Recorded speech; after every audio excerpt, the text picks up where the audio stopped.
Olá, caríssimo telespectador da Rede Século XXI, obrigado por ter permanecido conosco depois desse breve intervalo. Começamos o segundo e último bloco da 25ª edição do programa Luz da Vida, tratando de uma das verdades esquecidas, as indulgências. No primeiro bloco, nós terminamos falando de uma obra indulgenciada que concede indulgência parcial aos que devotamente recitarem o ofício dos defuntos, o ofício das leituras em favor dos defuntos, uma parte da liturgia das horas, que é a oração oficial da Igreja, o livro que contém a oração oficial da Igreja, a qual estão obrigados, devem recitar várias vezes no dia, todos os clérigos e todos os religiosos devotos perpétuos dos institutos religiosos e sociedades de vida apostólica. Agora, continuamos a exposição de mais obras indulgenciadas. A próxima, o ensino da doutrina cristã. Ide pelo mundo ensinai, pregai o Evangelho, disse nosso Senhor Jesus Cristo no finalzinho do Evangelho segundo Mateus. Pois bem, são inúmeras as modalidades de ensino da doutrina cristã. Quem ensina a doutrina cristã, mas eu me refiro à doutrina cristã, não me refiro a arremedo de doutrina cristã, pseudo-doutrina cristã, depravada doutrina cristã, que na verdade não é doutrina cristã, mas deturpação, caricatura do autêntico ensino da Igreja, do autêntico ensino do Evangelho. Vamos então ao texto e depois à explicação. Concede-se indulgência parcial ao fiel que se dedica a ensinar ou a aprender a doutrina cristã. Note bem, quem, levado pelo espírito de fé e caridade, ensina a doutrina cristã, pode ganhar indulgência parcial, conforme a concessão mais geral número 1. Por esta nova concessão, confirma-se a indulgência parcial para o mestre e se estende ao discípulo. O que significa doutrina cristã? A doutrina de Jesus Cristo. A doutrina de Jesus Cristo conforme pregada pela Igreja. Quem vos ouve, a mim ouve. Quem vos rejeita, a mim rejeita. Jesus confere poderes à Igreja, o poder de falar em seu nome. Para isso concede o Espírito Santo, que assiste à Igreja, que ilumina a Igreja, que instrui a Igreja, que acompanha a Igreja, que santifica a Igreja.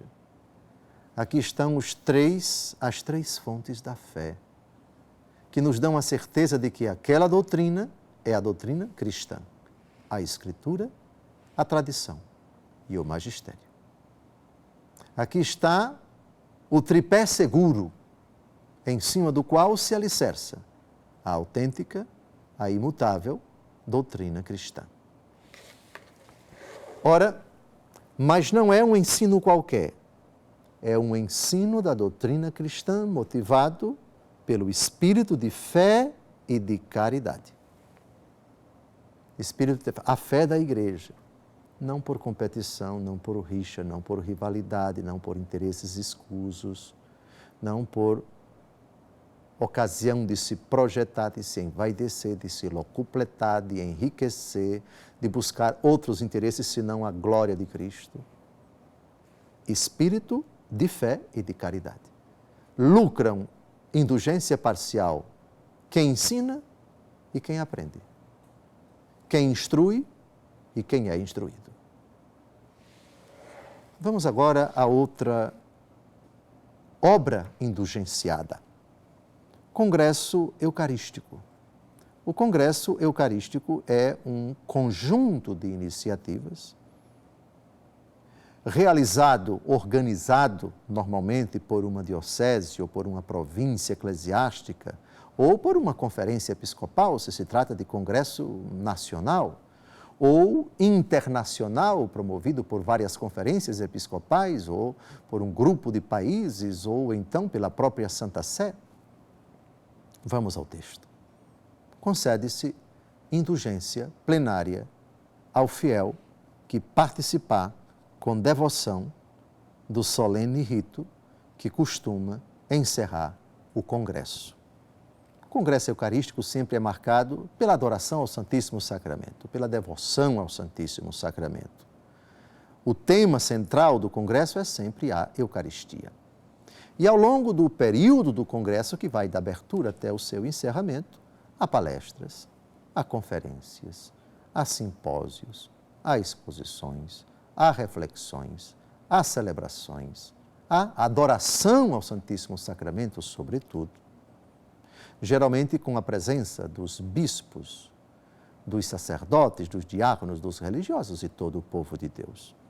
Quase sempre nos congressos eucarísticos, nacionais, evidentemente, o Santo Padre envia um representante seu, alguém que faz as suas vezes. O representante do Papa é aquele que faz presente, por assim dizer, com o seu corpo, mas também com a mensagem que o Papa envia para que ela seja lida, a comunhão da Santa Sé com as igrejas particulares que estão presentes ali, representadas pelos seus bispos naquele congresso.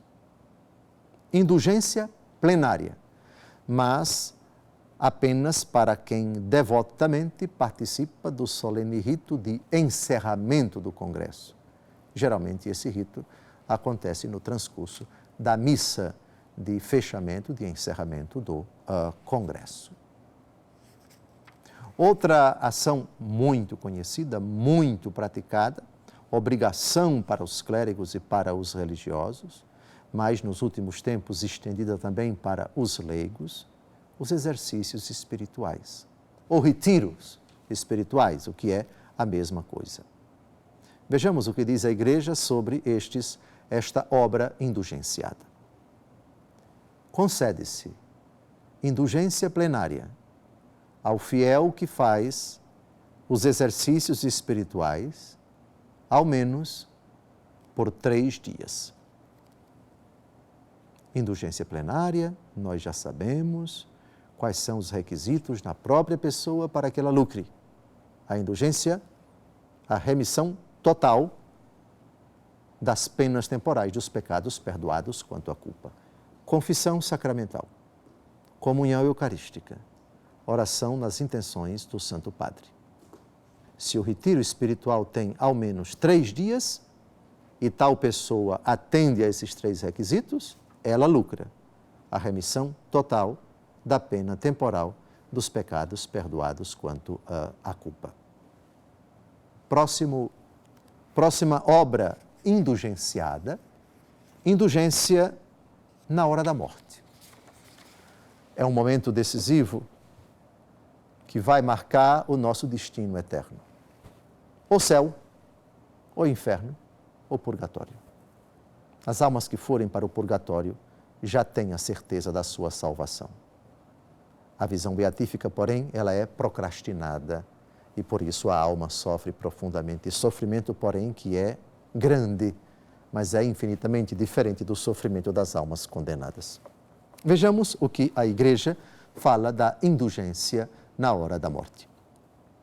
O sacerdote que administra os sacramentos ao fiel em perigo de vida, não deixe de lhe comunicar a bênção apostólica com a indulgência plenária. Se não houver sacerdote, a Igreja, mãe compassiva, concede benignamente a mesma indulgência ao cristão bem disposto para ganhá-la na hora da morte, se durante a vida habitualmente tiver recitado para isso algumas orações. Para alcançar esta indulgência plenária, louvavelmente se rezam tais orações fazendo uso de um crucifixo ou de uma simples cruz. A condição de ele habitualmente ter recitado algumas orações supre as 3 condições requeridas para ganhar a indulgência plenária. A mesma indulgência plenária, em artigo de morte, pode ganhá-la o fiel que no mesmo dia já tenha ganho outra indulgência plenária. Esta concessão vem assinalada na Constituição Apostólica Doutrina das Indulgências, norma 18, que, aliás, nós já tratamos em programas anteriores. Vejam que bonito.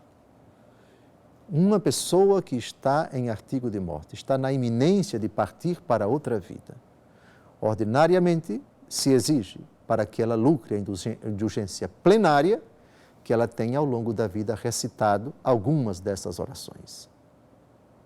E aquelas 3 condições requeridas: confissão sacramental, comunhão eucarística e oração nas intenções do Santo Padre, elas são supridas se a pessoa fizer algumas orações nesta hora derradeira com um crucifixo ou pelo menos uma cruz qualquer.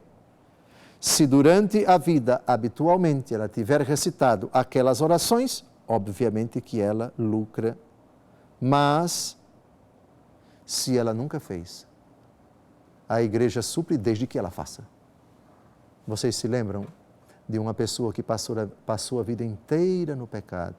Muito provavelmente, com toda certeza, ela nunca fez as orações, mas no fim da vida, tocada pelo amor de Deus, crucificada do lado de Jesus, ela pediu: é o ladrão que se arrepende, que a tradição chama de Dimas, lembra-te de mim quando estiveres no teu reino. E Jesus responde na hora: hoje estarás comigo no paraíso. Naquela hora, toda a pena temporal dos pecados perdoados quanto à culpa daquele coitado foram canceladas. Ele não fizera, provavelmente, ao longo da vida nenhuma oração, fez apenas essa oração de clamor, de súplica, de confiança a Jesus, e foi atendido. E não só foi atendido, uma única oração, tudo foi perdoado, tudo foi cancelado, inclusive as penas temporais dos pecados perdoados quanto à culpa. Uma feliz e abençoada semana. Até o próximo domingo, se Deus quiser.